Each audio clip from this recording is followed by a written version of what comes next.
আমি যদি আপনার এই টাকার ব্যবস্থা করে দিই, আপনার যদি 50,000 টাকার ব্যবস্থা করে দিই, তাহলে আমাকে কত টাকা দিবেন আপনি? একদম তাহলে একটা চুক্তিতে আসেন, তাহলে আবার টাকার ব্যবস্থা করে দেব। আপনি যদি করে দিতে পারেন হ্যাঁ, তাহলে অর্ধেক দিবেন 25,000, তাহলে আপনার, কারণ আপনি তো বসে বসে পাচ্ছেন। হ্যাঁ সেটা হুম।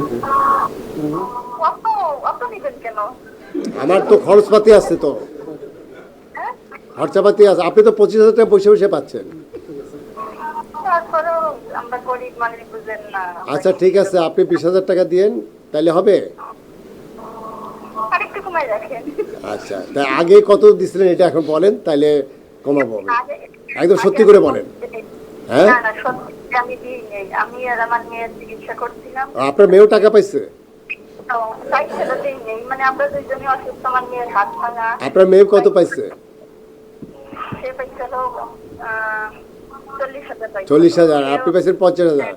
আর আপনার আশেপাশের বাড়িতে আর কত পাইছে? না আশেপাশের খবর আমি বলছি। তাহলে আপনার মেয়ে পাইলো, আপনি পাইলেন। আর এই আপনার বাড়ি হলো আপনার ইয়েতে, বলমারিতে, মাইট, আপনার মাইট কুমড়ার লোক না? জি জি। আচ্ছা, চেয়ারম্যানের নাম কি জানো? চেয়ারম্যান নাম এখন চেয়ারম্যানের নাম আচ্ছা, আপনি আমার একটা বলেন, আপনি সেই মাইট কুমড়ার একটা মানুষ, আপনার মেয়ে আর আপনার পাইলেন, এরকম এখান থেকে একটা টাকা পাওয়া যায়, ঢাকা থেকে চেক আসছে, এটা একদম কোনো মানুষের কোনো সোর্স নাই, আপনি ডাইরেক্ট পাইলেন, এটা কি বিশ্বাসযোগ্য কথা?